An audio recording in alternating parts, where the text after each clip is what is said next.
আসসালামু আলাইকুম। এসএসসি 2025 শিক্ষার্থী সকলে কেমন আছে? আশা করি খুবই ভালো আছে। তো আজকে যে বিষয়টি নিয়ে আলোচনা করব সেটা হচ্ছে তোমাদের গণিত ফাইনাল সেশন। তোমরা কীভাবে অল্প সময়ে গণিত সেশনটাকে কমপ্লিট করবা সেই টেকনিকে আজকে দেখিয়ে দেবো এবং ফাইনাল একটা সেশন দিয়ে দেবো যাতে তোমরা অল্প কিছুদিন পরে গণিতে যেহেতু তোমাদের পরীক্ষা, তো তোমরা এই টেকনিকটা অনুসরণ করে ভালো একটা রেজাল্ট করতে পারো এবং খুব গুরুত্বপূর্ণ ম্যাথগুলা এখানে দেওয়া আছে। তোমরা যদি এগুলো প্র্যাকটিস করতে পারো ইনশাল্লাহ ভালো একটা রেজাল্ট করতে পারো। তাহলে চলো দেরি না করে ভিডিওটি শুরু করা যাক। আর তোমাদের কাছে একটা রিকোয়েস্ট, তুমি যদি 25 শিক্ষার্থী হয়ে থাকো অবশ্যই চ্যানেলটা সাবস্ক্রাইব করে দিবা এবং লাইক কমেন্ট শেয়ার করে দিবা, যাতে পরবর্তী ভিডিও চারের সাথে সাথে তোমার কাছে পৌঁছে যায়। তো সেট ফাংশন প্রথম আলোচনা করব দ্বিতীয় অধ্যায়। তো এখানে অনুশীলনী 2.1 থেকে তোমাদের 1, 6, 7, 10, 11 এবং উদাহরণ 15 এই অঙ্কগুলো প্র্যাকটিস করবা। অনুশীলন 2.2 থেকে 10, 11, 13, 15, 18, 23 এবং তৃতীয় অধ্যায় বীজগণিতিক রাখি, সেখান থেকে 3.1 থেকে 8, 9, 10, 15 উদাহরণ 7, 10 এবং অনুশীলন 3.2 থেকে 4, 7, 15, 13, 15, 16 এবং উদাহরণ 16, 17, অনুশীলন 3.3 থেকে 5, 6, 18, 21, 25, অনুশীলন 3.5 থেকে 14, 17, 23 উদাহরণ 42।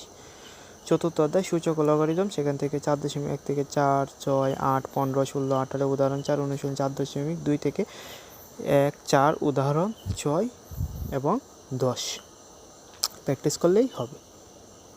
তো এখন আসি সপ্তম অধ্যায় ব্যবহারিক জ্যামিতি। জ্যামিতি থেকে তোমাদের 7.1 থেকে 6 প্র্যাকটিস করবা, 7.2 থেকে 15, 16 এবং সম্পাদ্য হচ্ছে 1, 2, 3, 5, 7, 11 এবং উদাহরণ হচ্ছে 2, 3 প্র্যাকটিস করলেই হবে।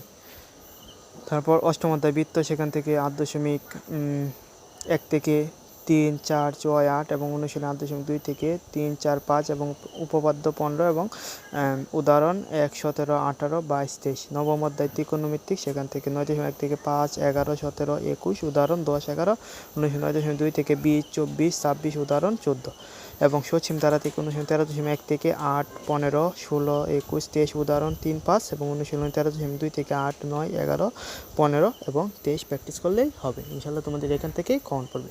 তো এখন আসি পরিমিতি। অনুশীলন 16.1 থেকে 5, 6 এবং অনুশীলন 16.2 থেকে 3, 5, 10, 13 এবং অনুশীলন 16.3 থেকে 2, 5, 6 প্র্যাকটিস করলেই হবে। সপ্তদশ অধ্যায় মানে পরিসংখ্যান থেকে অনুশীলন 17 থেকে 10, 12, 14, 15 এবং উদাহরণ 4, 6, 7 প্র্যাকটিস করলে হবে। তোমরা যদি এগুলো অঙ্কগুলো প্র্যাকটিস করতে পারো যেগুলো বললাম, তাহলে ভালো একটা রেজাল্ট করতে পারবে। সকলের জন্য অনেক অনেক শুভকামনা। সবাই চ্যানেলটা সাবস্ক্রাইব করে ভিডিওটা শেয়ার করে দেবে যাতে তোমার বন্ধুরা দেখে উপকৃত হতে পারে।